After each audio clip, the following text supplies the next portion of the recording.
de l'actualité ce soir. Malgré la fourniture alternée en eau dans la capitale burkinabé, les habitants des quartiers périphériques n'ont pas toujours d'eau depuis quelques jours. Pour faire face à cette pénurie dans ces quartiers, l'ONEA a procédé ce samedi à une distribution d'eau avec des citernes. La distribution arrive-t-elle à rassurer les populations? Constate dans ce journal à Wapassi et à Taptenga, deux quartiers périphériques de Ouagadougou. Et puis, plus de 300 militaires de la sous-région sont en exercice pour le maintien de la paix dans la sous-région. Ils s'entraînent depuis ce 2 mai à Kambouensin, à la périphérie de la capitale burkinabé.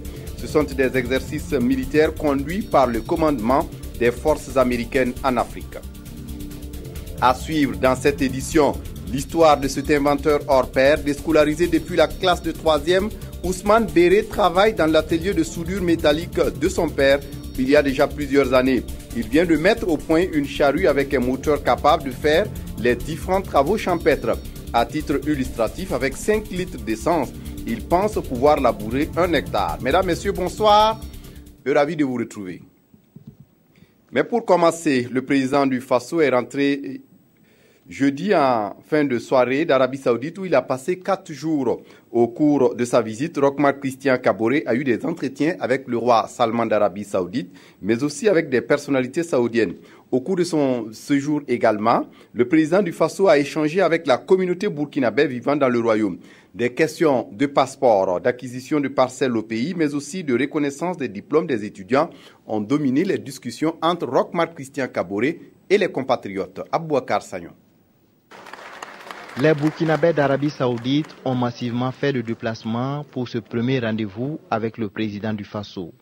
Ils ont félicité Roch-Marc Christian Kaboré pour son élection à la tête de l'État burkinabé avant d'exposer leurs préoccupations et leurs doléances.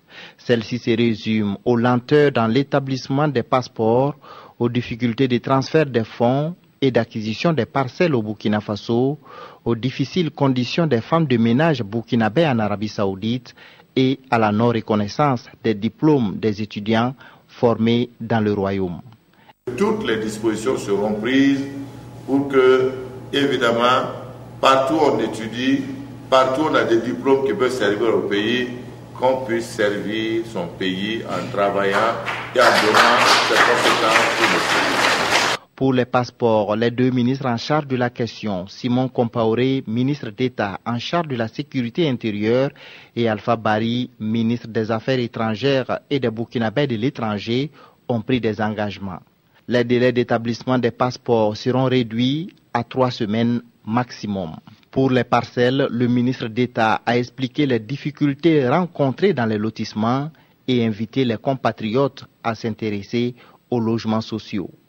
Le président du Faso a saisi l'opportunité pour présenter les mesures sociales entreprises par le gouvernement pour améliorer les conditions de vie des populations.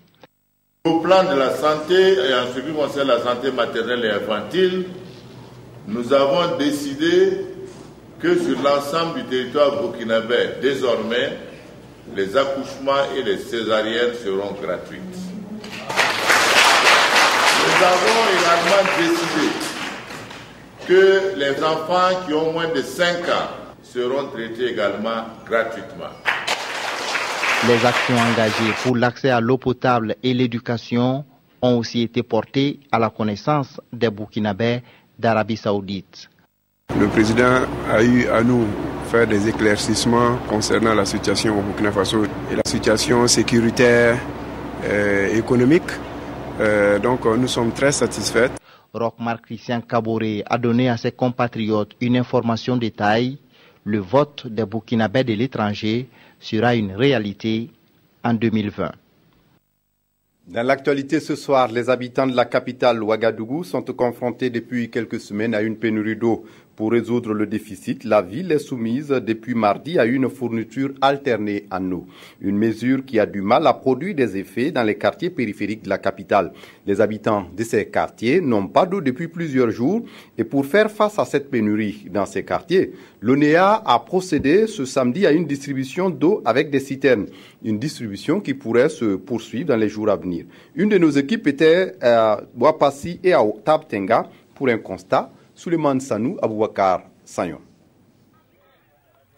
Nous sommes à Wapassi, un quartier périphérique de la ville de Ouagadougou. De longues files de bidons et de fûts vides se sont formés à l'annonce de la distribution d'eau par les citernes de l'ONEA.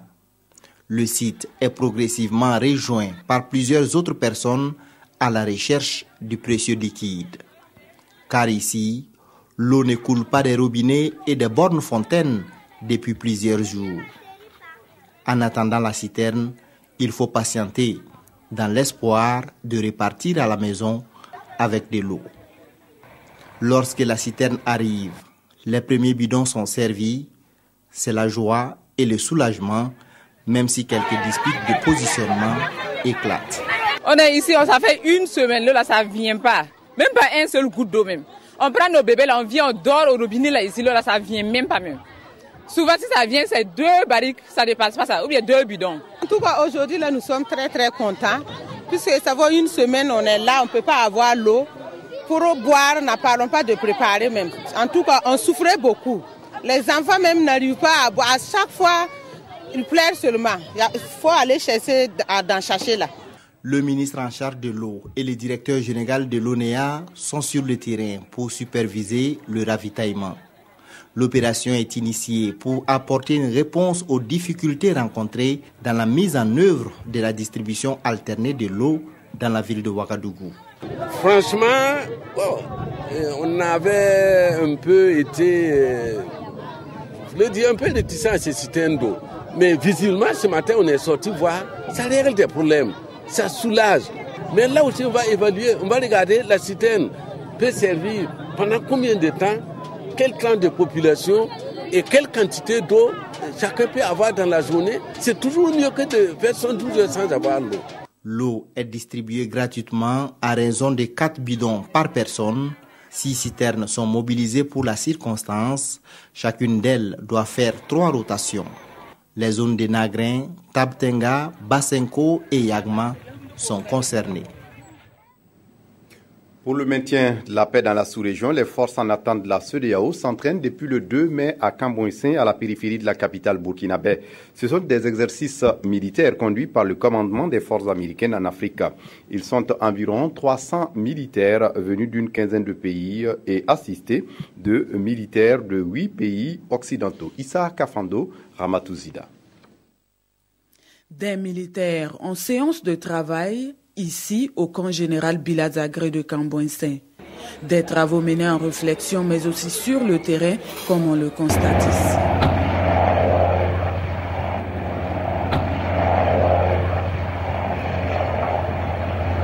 C'est un exercice qui réunit des officiers d'état-major et des commandants de troupes des pays membres de la CEDEAO et des pays partenaires occidentaux et américains. Un exercice annuel dénommé Western Accord, conduit par le commandement des forces américaines en Afrique, US AFRICOM. Il va permettre de développer des stratégies afin de renforcer la collaboration ainsi que la capacité des pays participants à se prendre en charge en matière de sécurité. Cet exercice permet d'accroître les capacités de déploiement rapide de la force en attente de la CEDEAO et avec, bien sûr, un mandat de maintien de la paix de l'Union africaine ou des Nations Unies. Le but recherché, c'est permettre aux États participants à être en mesure de planifier, déployer, employer et soutenir des troupes pour exécuter des opérations de paix efficaces et posséder la capacité de répondre à une crise urgente. Environ 300 militaires prennent part à cet exercice, débuté le 2 mai dernier. Il dure 2 semaines au cours desquelles les parties prenantes vont également évaluer leurs aptitudes à conduire des opérations conjointes dans le cadre du maintien de la paix en Afrique de l'Ouest. Face à la situation qui prévaut à Zogoré dans le Yatenga et qui risque d'entraver le déroulement des élections municipales dans cette localité, le président de la CENI, la Commission électorale nationale indépendante, a décidé de rencontrer les partis politiques en lice pour la conquête de la commune. Ce matin, donc, Maître Barthélemy Kéré a pu échanger avec une seule délégation de partis concernés sur les 4 attendus. Objectif, échanger sur la mise en exécution de la décision du Conseil d'État à réceptionner les dossiers du MPP hors délai. Jean-Eudes Bayala, Lazare Pouya. C'est une rencontre entre le président de la Commission électorale nationale indépendante CENI et les différents représentants des 4 partis politiques mandataires de Zogoré pour les élections municipales de 2016. Objectif, contribuer à régler la situation qui prévaut dans cette localité afin de ramener la paix dans les cœurs. Il s'agissait également de mettre en exécution la décision du Conseil d'État qui a souhaité la réception des dossiers du MPP hors délai. Nous avons pensé que tout serait là ce matin. Nous avons constaté la présence du seul MPP et lequel est venu avec les dossiers qui ont été effectivement déposés auprès du secrétariat général de la CENI. Nous avons attendu donc jusqu'à 7 heures, il est midi, et nous avons constaté l'absence de tous ces partis politiques. La CENI prend acte de cette situation et la CENI constate que la décision de justice prise par le Conseil d'État ne peut pas être mise en application, c'est-à-dire que les dossiers du MPP n'ont pas été examinés de manière à ce que soit on les valide, soit on les invalide. En tout état de cause, cette décision va rester donc lettre morte. Dans ces conditions, la CENI ne peut pas poursuivre le processus, notamment de positionnement et d'édition du bulletin unique à Zogoré. Sont en liste pour la conquête de la mairie de Zogoré l'UPC, le CDP, le NDT et le MPP. La CENI dit être toujours disposée à rencontrer les différents mandataires pour un dénouement heureux de la situation. Grand oral du Premier ministre Paul Kabatieba hier vendredi à l'Assemblée nationale, la politique nationale et le fonctionnement des institutions, l'économie et les questions sociales, rien n'a été oublié dans le discours sur la situation de la nation du chef du gouvernement burkinabé. Retour sur ce discours avec Maxime Zongo. C'est de façon thématique que le chef du gouvernement, Paul Kabatieba, a abordé les réponses aux questions des députés. Concernant la santé, l'assurance a été donnée qu'il n'y aura pas de rupture de médicaments et que les engagements sur la gratuité des soins seront tenus. Du reste, 20 milliards de francs CFA sont budgétisés dans ce sens. L'État, conscient du déficit des médecins spécialistes, indiquera Paul Kabatieba, a entrepris un recrutement pour des formations appropriées. Interpellé sur les nombreuses préoccupations au niveau de l'éducation, le chef du gouvernement apportera des éléments de réponse point par point dans les domaines indexés. Concernant la violence en milieu scolaire, l'État pour sa part prendra ses responsabilités, mais il est demandé à chacun de jouer sa partition. S'agissant de l'épineuse question du chevauchement, la situation trouvera une solution avec le renforcement des infrastructures, mais aussi le développement du numérique dans les universités. Des crimes économiques, le gouvernement estime que les procédures étant déjà engagées, il faut attendre le dénouement. Des mandats d'arrêt, Paul Kabatieba d'indiquer que le gouvernement suit avec attention le dossier, mais il ne se mêle pas des questions de justice. Concernant les revendications des GSP, tout comme celles provenant des autres secteurs, le chef du gouvernement estime que le sacrifice est incontournable. S'agissant de la vie chère, le gouvernement se dit également préoccupé et est en train de chercher des voies et des moyens pour atténuer la situation. Des études sont envisagées sur le cas du carburant. Au nombre des préoccupations également des députés, le déficit en eau et particulièrement le cas de la ville de Ouagadougou. Avec Ziga 2, en 2017, la situation connaîtra un dénouement heureux selon le chef du gouvernement. Des infrastructures routières Paul Kabatieba de rassurer de l'effectivité du bitumage de certaines voies dont Dédougou-Solinjo, Kantiari-Diapaga. Bref, environ 2000 km de routes sont concernés à court terme.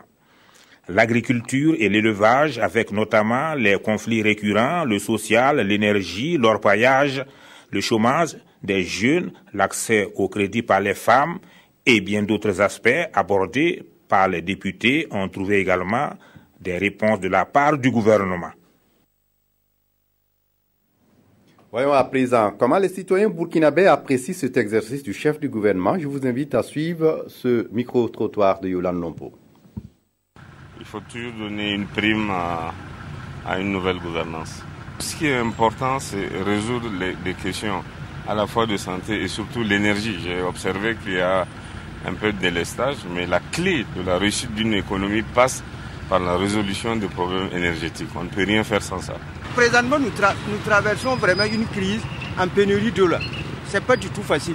Donc leur façon de faire, moi je trouve que c'est une belle chose. Ça va arranger la population. L'insécurité, ce n'est pas maintenant, ça a commencé depuis longtemps. Depuis longtemps, il devait faire ça. On devait faire ça depuis longtemps, au lieu de dire que c'est quand même parce que l'insécurité, ça date plus longtemps. Moi, je suis à l'hôpital. Même quand c'était même pas gratuit, il y avait rupture. Je pense qu'il devait quand même essayer de bien équiper les CSPS, les trucs, avant de dire que c'est gratuit. Il faut des actes concrets. Ce n'est pas les discours qui nous concernent, ce sont les actes. Nous, par exemple, ressortissants de la Tapua, on reste toujours sur notre soif face à notre problème, qui est la voie Kanchari-Diapara, frontière Bénin. Et ensuite, il y a le pont de Goudéry qui est là. Bientôt, on serait coupé du reste du monde. Les élus consulaires de la Chambre des métiers du Burkina viennent d'être installés ce 4 mai. Ils sont 75 membres et sont chargés d'assurer la représentation de l'artisanat. Ils assurent aussi la cohérence des actions en matière de formation professionnelle et de promotion du développement des entreprises artisanales. Leur mandat court pour 5 ans. Salifou Belem, Ramatouzida. Ils sont au nombre de 75 et sont désormais membres de la nouvelle assemblée consulaire de la Chambre des métiers et de l'artisanat du Burkina. Ils représentent ici 110 corps de métiers repartis en 9 catégories. Pour les 5 ans à venir, ces élus consulaires vont défendre les intérêts de leurs pairs en étant l'interface entre l'État et les acteurs. Leur mission principale est de veiller à ce que l'institution soit implantée partout sur l'ensemble du territoire national et aussi connue de toutes les organisations artisanes. Nous allons ensemble trouver des créneaux pour trouver les solutions qui minent l'artisanat. Nous avons l'ouverture du registre des métiers, donc ce répertoire qui devrait pouvoir permettre d'enrichir les artisans et de faire en sorte qu'ils puissent acquérir une carte professionnelle d'artisan. La Chambre des métiers a permis aux artisans d'avoir accès à la commande publique. Donc nous allons continuer à mener ces plaidoyers. L'institution est jeune et la présente assemblée consulaire constitue sa 2e mandature. Elle compte sur l'appui du gouvernement pour porter haut les défis du secteur. Nous allons les accompagner en renforçant également leurs capacités et puis en recherchant effectivement aussi les financements pour eux, pour que quand même ils puissent apporter leur plus dans cette économie burkinabé. Pour le président de la Chambre, élu pour un second mandat, la première mandature était une expérience. Avec son équipe, il entend préserver les acquis et apporter des solutions aux insuffisances. Et l'histoire de cet artisan hors pair déscolarisé depuis la classe de 3e, Ousmane Béré travaille dans l'atelier de soudure métallique de son père il y a déjà plusieurs années. Mais cela ne l'empêche pas de nourrir de grandes ambitions pour les agriculteurs de son pays.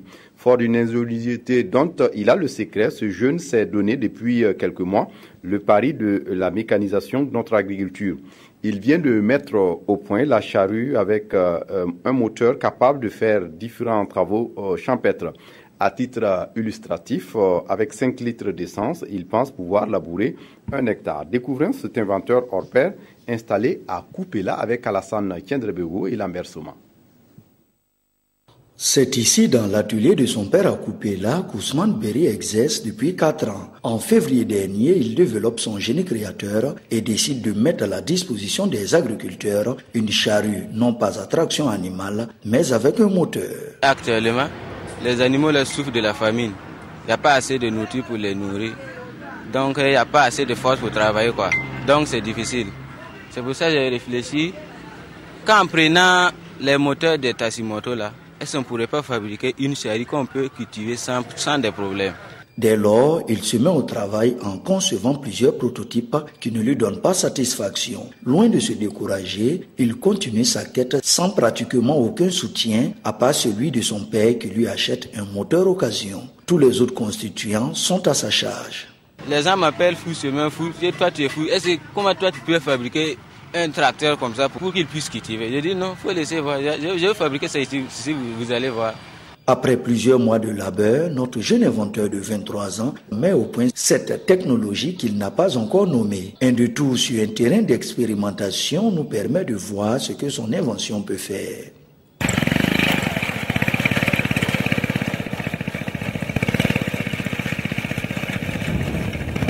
Maintenant qu'il maîtrise complètement la chaîne de production, il lui faut une semaine de travail pour fournir un produit fini. Ce temps pourrait être réduit et il compte faire mieux à condition qu'il reçoive du soutien. Moi, je peux fabriquer plus que ça. Même tracteur pour monter et puis cultiver là, moi je peux tout faire.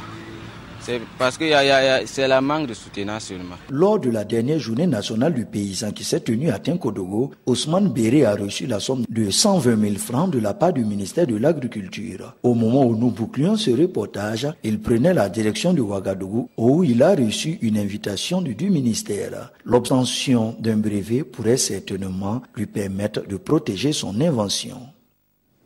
Effectivement, l'invention d'Ousmane Béré, une fois au top, pourra utiliser les énergies renouvelables pour son fonctionnement. Et à Ouagadougou, durant une semaine, la SERA, la semaine des énergies renouvelables, va faire la promotion des énergies, des économies d'énergie en mettant en exergue l'efficacité énergétique et la protection de l'environnement. Et dans le domaine, le gouvernement burkinabé compte mettre en place une politique de libéralisation à travers le partenariat public-privé pour aider à accroître la couverture en électricité de 80% d'ici à 2020. Jean Zongo, Ismaël Sirima. Production et consommation efficiente de l'énergie. Des sujets au cœur de cette première édition de la Semaine des énergies et énergies renouvelables en Afrique. Un cadre pour mettre en contact différents acteurs du secteur de l'énergie dans le but de porter à 80% la couverture nationale en électricité. Et pour cela, nous avons des projets, des mini-centrales solaires, des projets de grandes centrales solaires et également donc des projets pour pouvoir donc balancer une grande partie de l'éclairage public donc au solaire.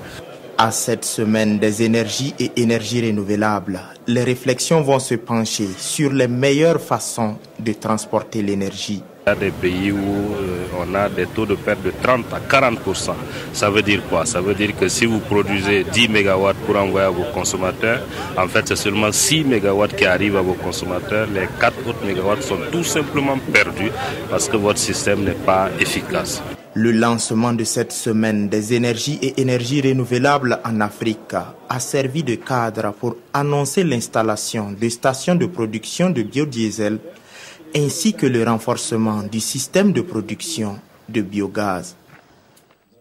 Et puis le prix RSE qui récompense les entreprises minières qui se seraient illustrées dans la protection de l'environnement, mais aussi la prise en compte des intérêts humains.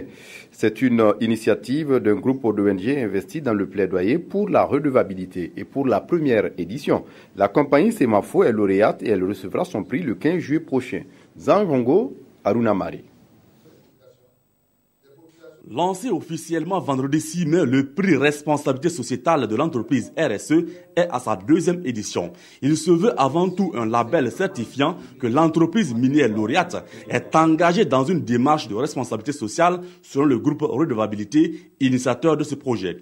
Un groupe composé de 4 organisations de la société civile en partenariat avec l'ONG Diaconia. C'est une distinction donnée par la société civile à une société met en œuvre de manière très correcte la responsabilité sociale des entreprises, qui est, je crois, un outil très important de contribution au développement national, de contribution des sociétés minières également au développement local. Le prix RSE comporte également des prix spéciaux. Il s'agit du prix spécial droits humains, du prix environnement, du prix développement local et celui des relations et conditions de travail.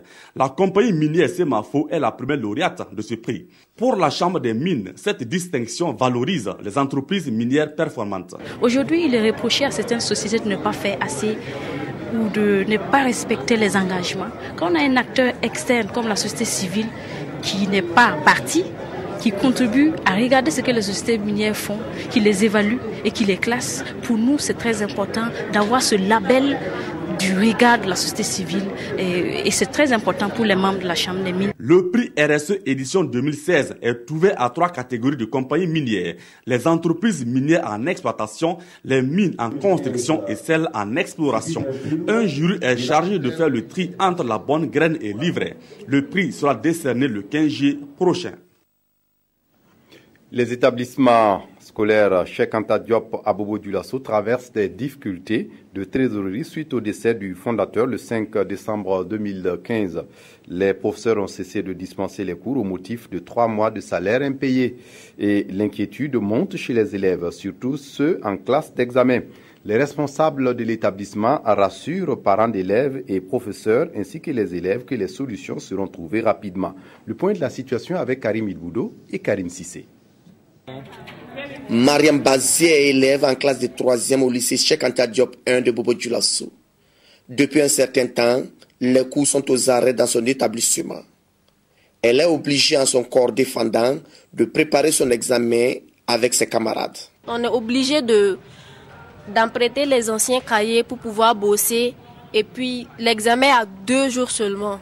Selon l'administration, cet arrêt de cours à quelques semaines des examens a bien une explication. Le problème posé et ce qui bloque l'ensemble du processus est un problème financier. L'établissement Cheikh Anta Diop comporte un volet conventionné avec l'État pour recevoir les élèves de l'État.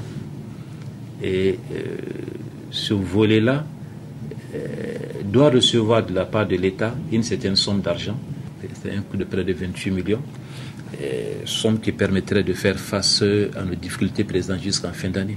Actuellement, des solutions sont envisagées pour une reprise des cours, mais pour l'heure, c'est le statu quo. Nous vivons une situation que personne, il y a 3 mois, ne pensait que cela pouvait arriver. Car cela ne tienne, les élèves nourrissent l'espoir de voir les professeurs reprendre les cours. Nous, on est là, c'est pour supplier les professeurs même à reprendre les cours. Ils n'ont qu'à faire à cause des élèves même à reprendre les cours.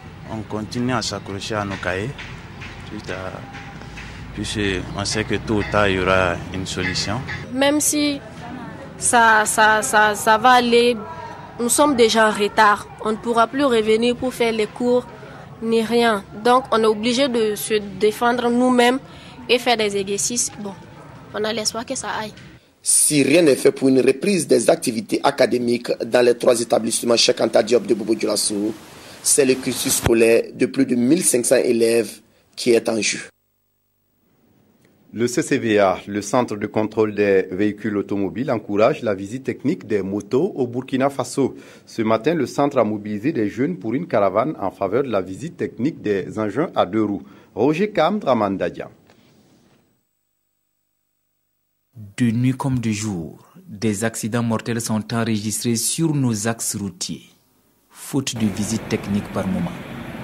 La situation est même inquiétante à Ouagadougou, capitale de 2 roues. En ce qui concerne donc les statistiques qui nous sont données concernant les accidents de la circulation, près de 50% des accidents de la circulation sont imputables donc aux engins à 2 roues. Alors donc le message c'est effectivement donc à l'endroit de la jeunesse pour qu'ils puissent faire la visite technique donc des engins à 2 roues.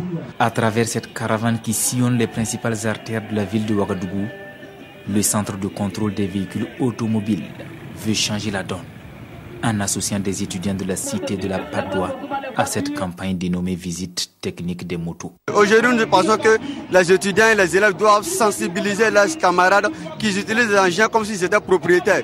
Notamment, c'est eux qui causent les accidents dans la circulation.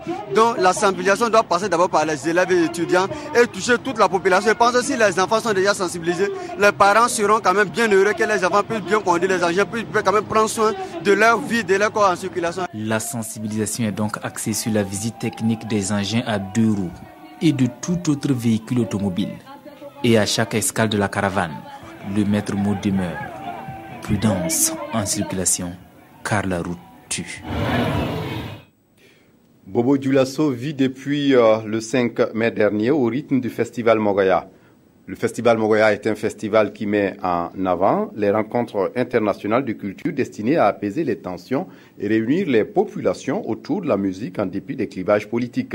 Le projet est porté par Cédoni Productions et la FONCAD, la Fondation Culture Africaine et Développement. Images et ambiance de l'ouverture du festival avec Siriki Milogo et Kadouro Menki. La place Tiefo Amoro de Bobo Dioulasso, prise d'assaut par les mélomanes pour l'ouverture du festival Mogoya. Un festival qui a pour leitmotiv la promotion de la musique burkinabé, africaine et même mondiale. Mogoya veut ainsi combler un vide musical dans la capitale culturelle Bobo Dioulasso. Il y a plus de 75 festivals que nous faisons à Ouaga et on n'avait pas encore commencé ici, à Bobo. Et pourtant, c'est un carrefour entre le Burkina, la Côte d'Ivoire et le Mali. Nos artistes s'en vont en Europe pour faire les festivals dans les autres pays, alors qu'ici, où la musique est née, il n'y a pas de festival. Un festival de la musique, surtout à Bobo Dioulasso au Burkina Faso, ça nous va droit au cœur. Une première édition bien partie pour la promotion et la valorisation de la musique burkinabé. Et au-delà, des vertus telles la paix et la tolérance sont prônées. La promotion de ce qui constitue notre âme, la valeur africaine, la valeur du Faso, la tolérance, l'humanisme, la fraternité, la paix. Autant de valeurs qui sont en passe de disparaître et qui trouvent ainsi, à travers cet événement, une opportunité de réapparaître avec force. Et c'est à ce titre qu'il faut saluer le promoteur et la naissance du festival. Ici, place Tiefo Amoro, et durant 4 jours, les mélomanes auront droit à des concerts, expositions, rues marchandes et animations. Pour ces prochaines éditions, le Festival Mogoya entend ouvrir ses portes aux artistes internationaux. Et puis pour terminer, vos hebdomadaires de la semaine reviennent sur l'annulation des mandats d'arrêt contre Blaise Compaoré et Guillaume Soro, un sujet qui enflamme le débat politique, et les hebdomadaires font une analyse de cette situation avec une critique de la justice burkinabé. Je vous invite à suivre la revue de presse des hebdos avec Evelyne Daviré. Annulation des mandats d'arrêt contre Guillaume Soro et Blaise Compaoré. L'opinion interroge, la justice burkinabé fait-elle du spectacle ou travaille-t-elle à la manifestation de la vérité dans les dossiers qu'elle gère? Pour ce journal, depuis les douloureux événements des 30 et 31 octobre 2014, les dossiers s'empilent dans les tiroirs, les erreurs avec un point commun à tous, les vices de procédure. Pour Gigi, ce vice de procédure pourrait dévisser la tension diplomatique entre le Burkina et la Côte d'Ivoire, car, poursuit ce journal, ce n'est guère un secret que ces mandats engourdissaient les relations entre les deux pays. La résolution de ce problème par voie diplomatique est le souhait des autorités ivoiriennes et bien entendu, poursuit Gigi, l'annulation de ces mandats ouvre une perspective pour cela. Mais l'opinion revient à la charge. Ces vices de procédure font que la justice est suspectée d'être partisane. Elle mélange ses gammes au point de faire trop souvent de l'amateurisme. Ce journal déplore alors, au Burkina, il y a des juges qui ne savent pas comment émettre un mandat d'arrêt international. Dans la même veine, Gigi écrit « Il faut dire que ce manquement fait interpréter une somme de tâtonnements judiciaires et juridiques qui ne fait pas honneur à la justice burkinabé. Même si l'on parle d'une éventuelle relance des mandats d'arrêt, cette irrégularité suscite un cœur d'indignation au niveau de la population qui craint que l'on s'en prévale pour enterrer ses affaires. L'opinion conclut à l'intention du juge d'instruction responsable de cette annulation. Il fallait écouter le cours de droit du procureur Ouedraogo. C'est tout pour ce journal. Restez fidèles à nos programmes. Le premier journal de la campagne des municipales à 22h15. D'ici là, excellente suite de programmes sur la RTB. Au revoir.